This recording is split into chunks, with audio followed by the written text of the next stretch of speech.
এ কি কাণ্ড বলুন তো? এত খুনি, কাউন্সিলর থেকে ব্যবসায়ী, যাদেরকে দেখছেন ভালোভাবে জীবনযাপন করছেন, তাদের মধ্যে অনেকেই খুনি, অভিযুক্ত, দোষী, যাবজ্জীবন কারাদণ্ডে দণ্ডিত। যেমন ধরুন সোদপুরের ঘটনা বলি। সোদপুরে গতকালই এক কাউন্সিলরের যাবজ্জীবন কারাদণ্ড হয়েছে। কেন? 2014 সালে গণপিটুনিতে খুন করা হয়েছিল এক যুবককে, তারও হাত ছিল। আচ্ছা, কাউন্সিলর না হয় ছেড়ে দিলাম, ট্যাংরায় যে ঘটনা ঘটলো, এটাই তো এখন সব থেকে বড় ঘটনা, রহস্য পরতে পরতে।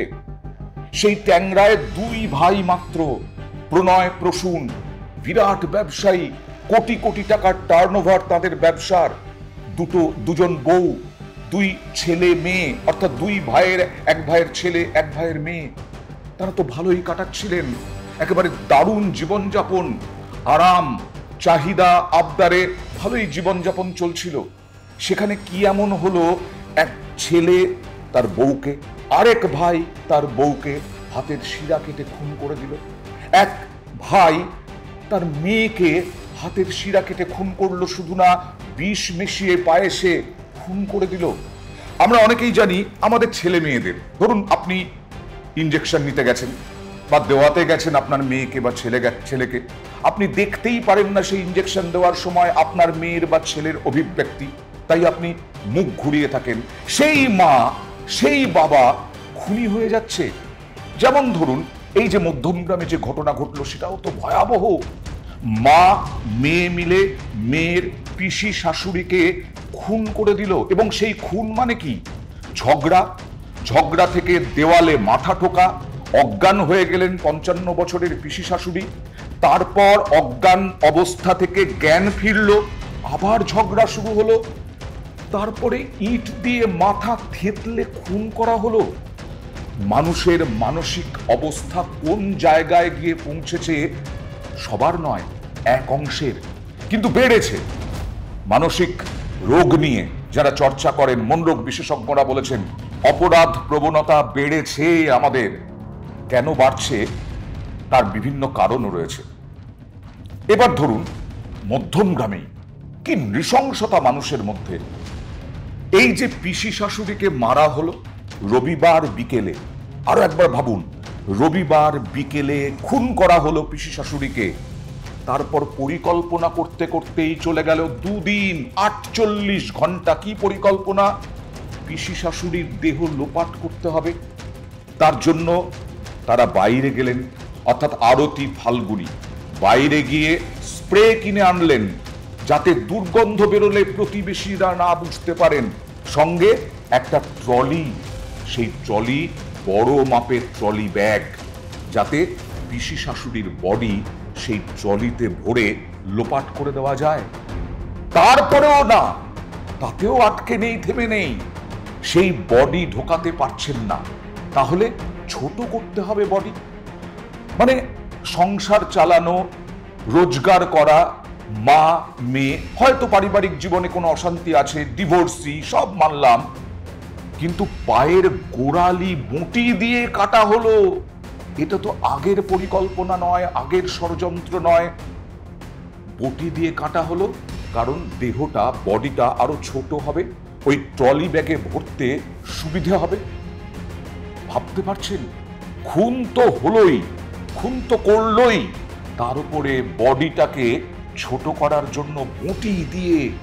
আমরা বঁটি দিয়ে বাড়িতে শাক কাটতে দেখি, মাছ কাটতে দেখি, আলু কাটতে দেখি, সবজি কাটতে দেখি মা বোনেদের, আর এরা বঁটি দিয়ে গোড়ালি কাটলো। ভদ্র সভ্য সমাজের মধ্যে বাস করছে। তারপরে সেই ট্রলি নিয়ে, কি ঠান্ডা মাথা, এর আগে খুন করেনি, এরা বড় কোনো অপরাধ করেনি এর আগে। তারপরে শুনলে আরো অবাক হয়ে যাবেন, একটা ট্যাক্সি ভাড়া করা হলো। সেই ট্যাক্সি কোথা থেকে ভাড়া করা হলো? মধ্যমগ্রাম থেকে একটু এগিয়ে এয়ারপোর্টের দিকে দোলতলা মোড়। সেই দোলতলা থেকে যখন ভাড়া করা হলো, ট্যাক্সি চালক চাইলেন 700 টাকা। কোথায় যাবেন? কুমারটুলি ঘাটে। না, 700 টাকা দিতে পারবো না ভাই, 500 টাকা দিতে পারবো না, 600 টাকা। ট্যাক্সিওয়ালা 600 টাকা, ট্যাক্সি ড্রাইভার 600 টাকা চাইলেন, দাম দর পর্যন্ত করলেন, ওই আরতি এবং ফাল্গুনী, মানে মা এবং মেয়ে। ভাবতে পারছেন? তারপরে ট্যাক্সি ড্রাইভারকে ডিকিতে তুলে দিতে বললেন এই ট্রলি ব্যাগ। ট্রলি ব্যাগ তোলার সময় অস্বাভাবিক ভারী ট্রলি ব্যাগ। তো কৌতূহলের বশত জিজ্ঞেস করলেন ট্যাক্সি ড্রাইভার, যেতে কি আছে মাসিমা? মাসিমা বললেন, এই কাঁসার বাসন কোসন আছে প্রচুর। দেখুন, ট্যাক্সি ড্রাইভারকে কি বললেন? কাঁসার বাসন কোসন আছে প্রচুর। এবার চলে গেলেন সাত সকালে, প্রায় 7:05 সকাল, কুমারটুলি ঘাটে, মানে গঙ্গায় ভাসিয়ে দেওয়া হবে। এই পরিকল্পনাটা 2 দিন ধরে করেছেন। 2 দিন ধরে করার পরে এসেছেন কুমারটুলি ঘাটে।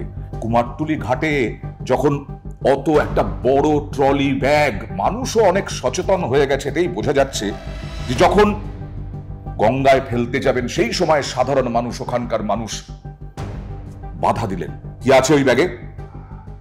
তারপরে বয়ান দেখুন, ল্যাব আছে, 2টো ল্যাব আছে, মানে কুকুরের দেহ।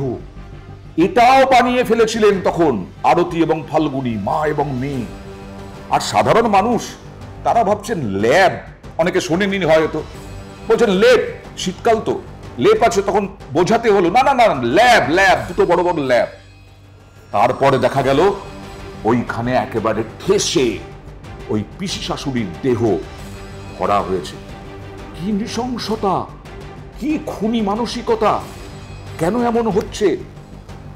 এই যে ট্যাংরার কথা বলছিলাম, ট্যাংরায় 2 ভাই, তাদের ব্যবসা নিজস্ব, বাপের ব্যবসা ছিল, সেই বিরাট ব্যবসার দায়িত্ব 2 ভাই সামলাচ্ছিল। বাপ বিরাট রাজত্ব করে গিয়েছিলেন, তারপরে ছেলেরা সামলাচ্ছিলেন। কি এমন হতে পারে, কোটি কোটি টাকা যদি ক্ষতিও হয়, তাহলেও নিজের বউকে, নিজের মেয়েকে, নিজের ছেলেকে খুন করা যায়? এই 2 ভাই তো বেঁচে গেলেন। এবার ভাবুন তো, এক নাবালক প্রতীপ, মাত্র 14 বছর বয়স, বাবাকে জিজ্ঞেস করছে যখন, বাবা আমরা তো ভালো ছিলাম, এমন কেন হলো? ভাবতে পারছেন? আদরে আবদারে, পড়াশোনায় ভালো, যা চাই তাই পাই, পড়াশোনা করত। এই 2টো ছেলে মেয়ে নিভৃতে নির্জনে পড়াশোনা করত। তাদের নিশ্চয়ই আলাদা আলাদা ঘর ছিল, তাদের ঘর সুন্দর করে সাজানো ছিল, যা আমরা উচ্চবিত্ত ঘরের মধ্যে দেখতে পাই, পরিবারের মধ্যে দেখতে পাই। মামার বাড়ি যাতায়াত ছিল, বাবার বাড়ি যাতায়াত ছিল, সব কিছু ছিল। হঠাৎ সবকিছু নেই, মা তো নেই, বোনটাও নেই, তার বাড়িতে ঠাঁই হচ্ছে না। এমন অবস্থা, প্রসূন প্রণয়ের জন্য, মানে 2 ভাইয়ের জন্য বিল মেটানোর কোনো আত্মীয় আসছেন না। প্রতীপের দায়িত্ব মামা মামিও নিতে চাইছে না। ভাবতে পারছেন কি অবস্থা ওই নাবালকের, ওই বাচ্চাটার? সে কি হবে বড় হয়ে? এটাই তো সব থেকে বড় প্রশ্ন। তার ঠাঁই হচ্ছে কোথায়? এখন তো এনআরএসে, এরপরে ঠাঁই হবে হোমে। আবার বলছি, আদরে আবদারে বড় হওয়া ওই ছেলেটা কার জন্য এই অবস্থা হলো? এইখানেই মানসিক রোগে যার চর্চা করেন মনোরোগ বিশেষজ্ঞরা বলছেন অপরাধ প্রবণতা বাড়ছে। কেন বাড়ছে? এর দায় কি সমাজ মাধ্যম? এর দায় কি সোশ্যাল মিডিয়া? সোশ্যাল মিডিয়ায় বিভিন্ন সিনেমা বানানো হচ্ছে, বিভিন্ন সিরিজ বানানো হচ্ছে।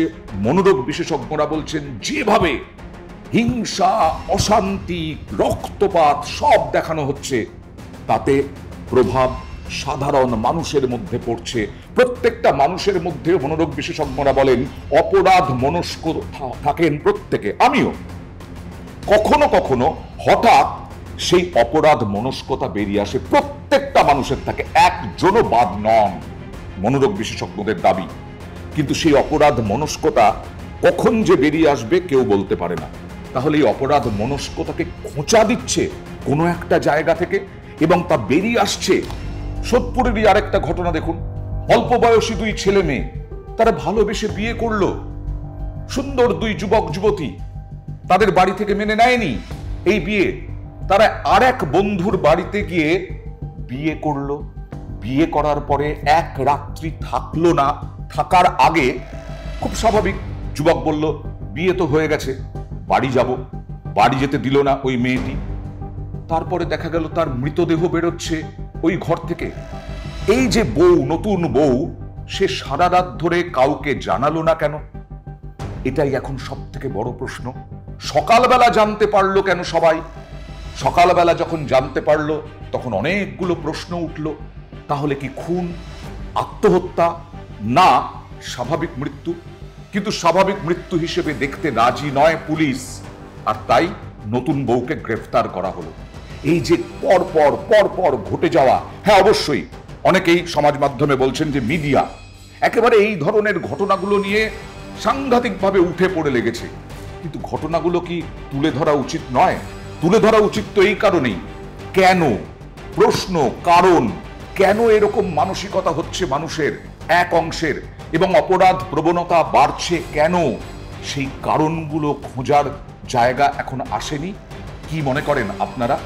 পর পর এই ঘটনা ঘটবে। এখানে তো আইন শৃঙ্খলার পরিস্থিতি নয়, মানুষের মানসিকতা। সেই মানসিকতা কোন পর্যায়ে যাচ্ছে, এটাই সব থেকে বড় প্রশ্ন।